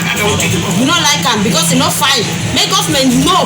Anyone get conscious, may they judge themselves because that's the way they do them so. Not correct. Me, I be Mami, I don't want my speaking them too. Tomorrow, I want you to say, begin don't die. At least I will hear bad. I don't feel fine. No fine. The other way, they were supposed to keep doing the day winner for inside the week. They don't campus about Saturday now, all the weekend. That means the show say it don't even be important. Because government, no government office going to go for Saturday. It is over winner for inside week. So that if you know so people important. The Anglophone don't always be now to make the decide anything. Saturday na half day. No government office going for Saturday. Every time say we so we know so important. For me, you don't worry. It really disturbs me. I know it's important. So we know inside the worry. Thank you very much. Well, I think if he has declared a national day of mourning, I want to find out if I wonder if President Biya has never heard that people have been killed in a large number than even this number of children that have just died. Because we've expected that the national day of mourning should be declared for the thousands of people that have died in southern Cameroon, and today they're declaring because some few children have died. To me, it's a non-event. We expect that it should declare ceasefire to bring peace and allow these children to continue their education peacefully. A national day of mourning with that ceasefire is completely meaningless. I mean that declaring a ceasefire is the best option I prefer the head of state to take, rather than a national day of mourning while shooting and killings continue. It will not be of help to the Anglophones. I think President Biya is aware that he declared this war, and he knows the number of people that the war has ravaged. And if he's taking up time today to declare a national day of mourning, I'm asking if he has never heard that they have killed people in this part of the country before. President Bobia, I know is a man of God, is a Christian. He's supposed to do that. And even any other person who believes in the law, supposed to do that. I'm happy that he's done that to declare that money way for the loss of his children. And what we are praying is, let him bring peace to this problem of North and Southern Cameroon which we are facing. People are still in the forest, in the bushes. People have no houses. Their houses have been wrecked down by this war. People are sleeping on floors. Children are hungry somewhere in the bushes. We are not happy. Even if when you want to go out, you are not happy. You are afraid of gunshots.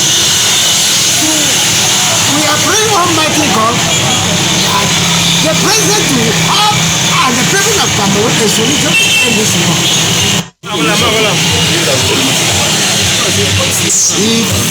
If you feel like the father of the will take an initiative like this, it is not allowed anymore. But we need more than that. Because the hard cry is too much. The things are too much. The suffering is too much. Mothers are crying. Parents are weak. And it is indeed a long suffering. We can take other bold steps to pull out this problem. Thank you. Okay, the population of Kumba reacting to the call for the respect of Saturday as day of national mourning for the children who were killed in the secondary school out there in Kumba, chief town of Meme Division, southwest region of Cameroon. Song Derek, how should this day be? How should the celebrations or the mourning take place that will leave a lasting impact? Should it be something that happens only in the southwest and northwest regions, or something that should cut across? We expect to see a nationwide honor to these kids. You know, first the name stipulates a national day of mourning. Mm-hmm. And like we saw the protest in Douala, we saw in Yaoundé and other parts of the country, we expect that it should be for everyone. Mm-hmm. It should be for everybody. And who is concerned? The children who were killed are children of a mother. And you as a mother, you know the pain. You as a father, you know the stress you go through to sponsor a child. So if your child gets up after 9 months of serious pain, and then in a snap of a hand, the child is gone, we should all mourn. But in as much as we mourn, it's a call for concern. It's a call to rethink. It's a call to ask ourselves that after mourning the Kumba massacre, after mourning the Kumba killing, the next question is, which other killing are we going to mourn? And if there's going to be a killing, what are we going to do?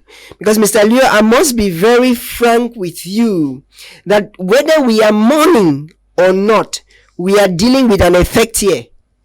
We are dealing with the effects of something that could have been stopped before now. And so, whether we declare a whole week of mourning, those children will not come back to life. Whether we declare a year of mourning, those children will not come back to life. And so whether the country mourns or doesn't mourn, the children, victory is dead and gone, and the children will never see their pens and books and parents again. So I think there should be more to that mourning. The mourning should carry another procedure which comes with possible and effective method on how to end this war, this senseless war that is ravaging and killing innocent people, and we are calling days to mourn while hoping that after the mourning we live to mourn again. Okay, good evening, Mr. Liu and co. There is a problem over here. My worry is the Mbororo are being killed every day by the armed separatists in the northwest and southwest, in the northwest region, and nothing is being said about it.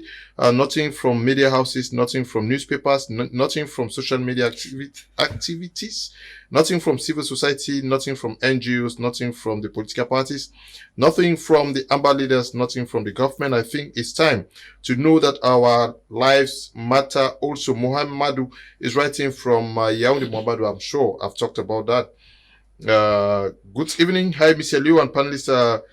Cameroon has a problem because the government had long time abolished the workers' union that could call for a nationwide protest. That is why Nigeria is always standing high.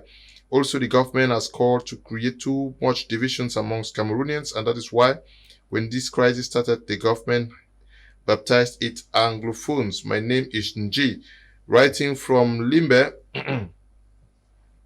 Good evening, Mr. Liu and everyone in the studio. Please, my question is, Mr. President, okay, why is he not talking to Cameroonians? Okay, Mr. Liu asked Mr. Ebako that if Anglophone crisis did not come up, would he have been talking about his Pan-Africanism?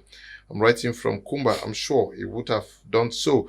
Good evening, Mr. Liu. Can't Mr. Biya go on air and address the brutal killings of innocent children? All he does is declared a non-working day for mourning. Okay, Ta is writing from Bamenda. How I wish something be done to stop the killings rather than allowing the war to be going on while we keep mourning in rain and under the rains on daily basis. I keep wondering how our good God, who created us in his own image and likeness, is feeling. Lady Joan, writing from Kumbu. Now, how do we make this day of mourning more impactful so that it sends a very strong message across the nation? I think that the only way to make it effective, Mr. Liu, is that there should be a march where people go out on the street in those two regions at every junction and roundabout. We should see women, children, fathers, brothers, and sisters on the street mourning the death of these children until the separatist fighters come to reasoning, until the government comes to reasoning that lives in Cameroon matters. Whether you are in the French-speaking part of the country or you are in the English-speaking part of the country, as long as Cameroon begins to lose its human resources, Cameroon begins to regress itself. We need these human resources to build our nation in the future. Our population is going to be our strength. When we continue to lose this population, Mr. Liu, I think that we're having a very serious problem here. And there is something I also still want to emphasize what led to the killing of these children. It is about the school resumption. Before then, I had said before that it was just not good enough for the separatist fighters to say that school should resume. It was also not just good for the government to sit back and watch the separatist fighters to say school should resume.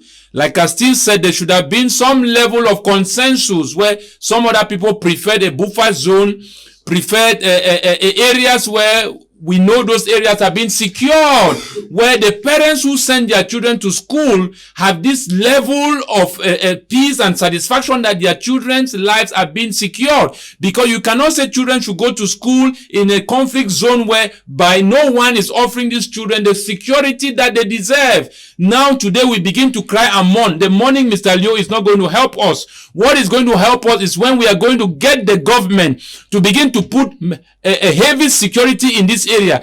Get the separatist fighters to also make sure that these areas are not being tempered in conflict areas. And even when the government called war on the separatist fighters, Mr. Leo, I think that the war should have been between the separatist fighters and the military. It had nothing to do with Bororo. It had nothing to do with children. It had nothing to do with the civilian population. So if this war has turned against its own people, that simply means it's a clear indication to tell you that we are having some foreign hands behind these people who we call them our leaders or the separatist fighters down there. They are not being led by the spirit of their people. They are being led by external forces. And that is a clear indication to tell you that today you have only about 10% of the people in those two regions that are standing behind the separatist fighter. In the beginning, they had about 80% and the number was growing. Why is that they losing that population? Because the popularity, because they have been turning against their gods of their own land. And they have brought in a different god called Odeishi and forgetting to understand that the right to self-determination is a God-given right to all human beings to fight for their right and to have the will and power to self-determination. So that is what I think that Mr. Leo, we should do. We should go out in our numbers and make sure that the separatist fighters come to their reasoning and understand that these children, is their fundamental rights to be granted the security even in an armed zone, whereby the separatist fighter and the military fighters understand that these areas is a no-go zone where children are being taught. So that is the kind of step that we should take. Parents should go out on the street. What I saw in Kumba or Bamenda was not good enough. We needed to see all of this, if possible, all the 10 regions in Cameroon. And that is where, Mr. Leo, I begin to wonder whether that assimilation was a good plan or not. Because you come to realize that from history, you get two people who have come together from two different backgrounds of colonization.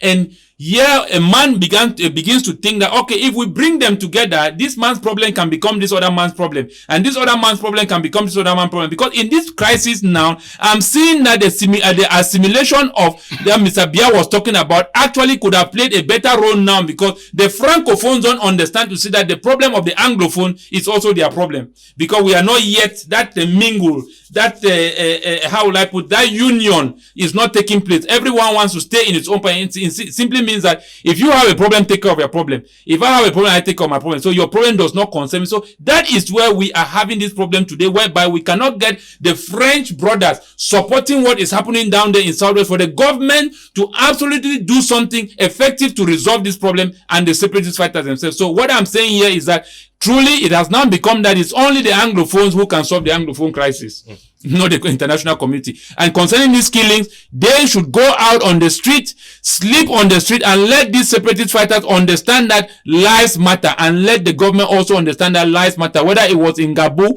or whether it was a military that was killed or a separatist fighter that was killed. It is Cameroon that is losing its human resources, Mr. Leo. We cannot keep going on like this.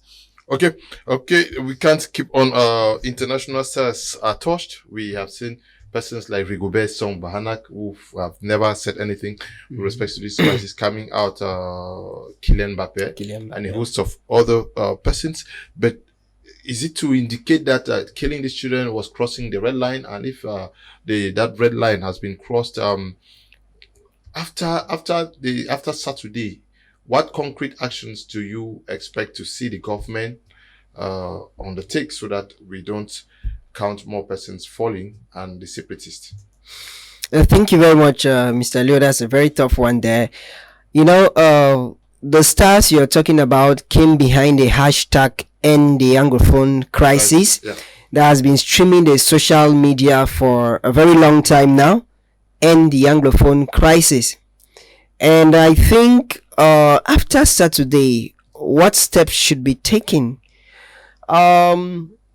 First and foremost, we should acknowledge that we have buried too many persons of our loved ones. And if we acknowledge that we have lost too many Cameroonians, we have lost our intelligent majority, we have lost our human resource, and we have lost our labor force, so to say, then it's high time that we start thinking that these people need to come together and sit and talk. It doesn't matter. Sometimes no matter how bad somebody is, it is good to talk to that person. After Saturday, there is no guarantee that peace has returned. Because remember, Mr. Liu, immediately after the massacre on Saturday, on Tuesday, there was a lot of chaos and confusion in Buea and Limbe. That was not because something happened. It was because of rumors. And we understand that no sane student can study in an atmosphere that is marked with fear, where there is the unknown factor waving in the air. So after the Saturday morning, which to me is a non-event, in fact, the Saturday morning should be a time that the Cameroon government and the separatist leaders should think a way forward to understand that they need to sit and talk, because those who are losing their life, because Yaoundé, the leaders, those who are sending people to Bamenda, are sitting in air-conditioned offices in Yaoundé, whereas those who are coordinating the separatists are seated across the ocean. So both parties need to get tired of the killing and then sit on the table. Mr. Liu, the international organization has called for dialogue. The journalists have called for dialogue. Lawyers have called. Civil society activists have called for dialogue. And all what is killing us is the fact that instead of this dialogue to be implemented to the latter, we do monologue. That it cannot be any misunderstanding, any conflict between you. A conflict comes with two persons. No, we are talking after Saturday. Yes. We are not going back. That's what we are saying. I'm saying, Mr. Leo, that these people need to talk. No matter how bad the government has hurt the separatists, or how bad the separatists have hurt the government, it's time to talk. And if we don't talk, after this Saturday, we'll be waiting for another declaration of a president to mourn again. Okay, just maybe. Forgiveness should be one-sided?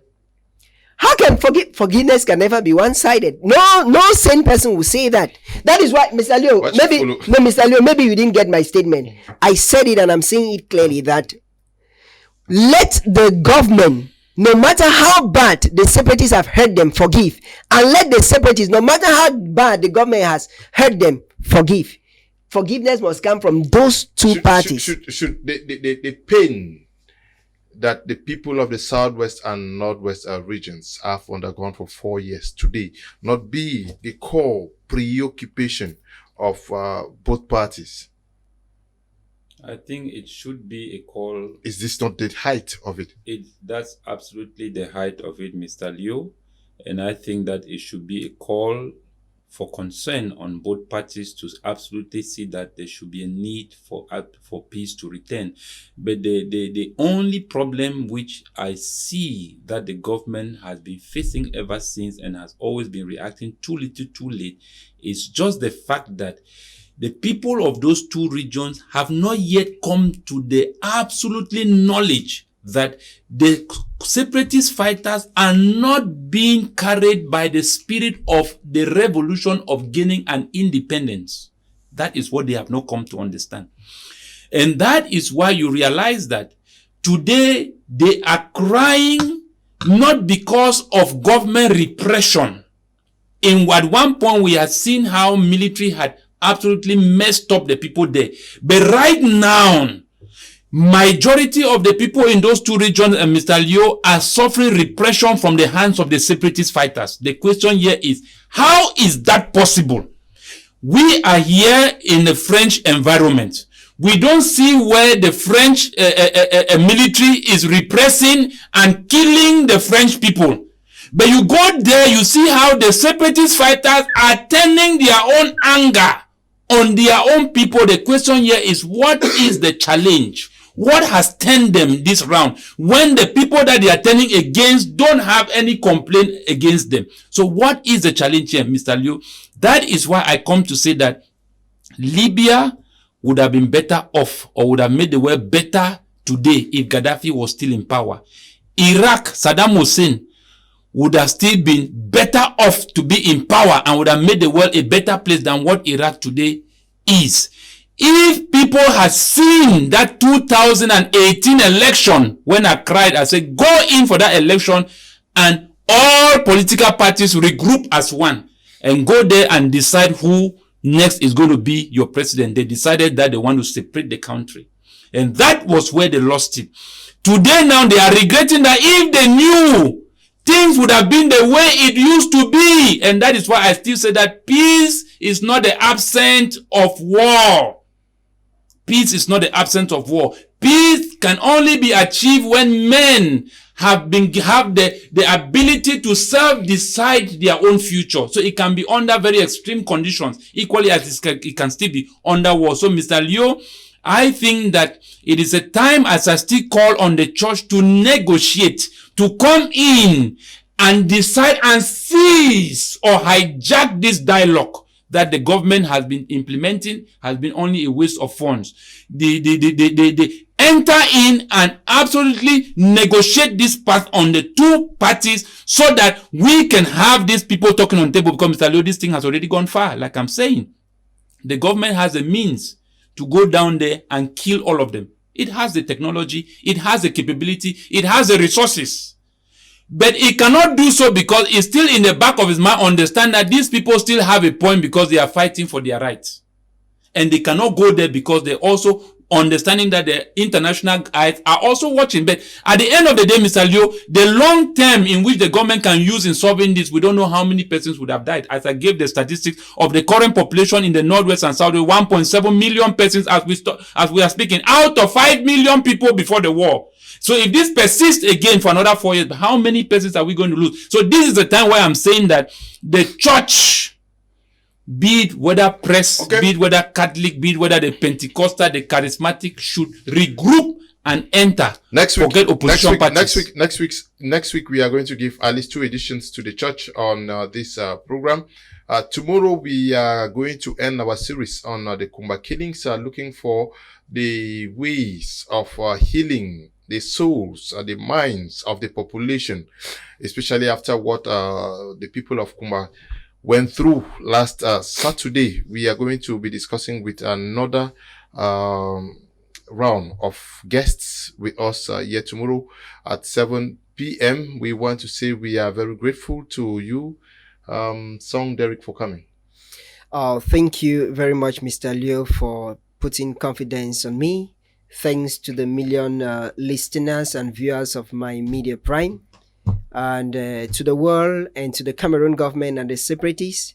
I want to say that the best time to have dialogue was in 2016, and the second best time to dialogue is now. If we miss this opportunity, then we are doomed.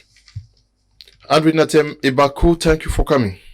Thank you very much, Mr. Leo. Like I'll still tell Cameroonians, as we leave our homes every day to make ends meet for our family, that is how we are supposed to go out and make ends meet for our nation. When a Cameroonian or Cameroonians have problems, Cameroonians should learn to stand behind Cameroonians and support them in order so that they can come out of that problem. The aspect where Cameroonians are divided and thinking that a problem of this person doesn't concern this other person is going to crumble Cameroon down to zero. And at the end of the day, by the time we want to react, maybe too little, too late. So now is the time for Cameroonians to come together and help Cameroonians, because the government, the situation is above the government. So Cameroonians now need to assume responsibility, because we gave that responsibility to the government and they have been able to do so. They have failed.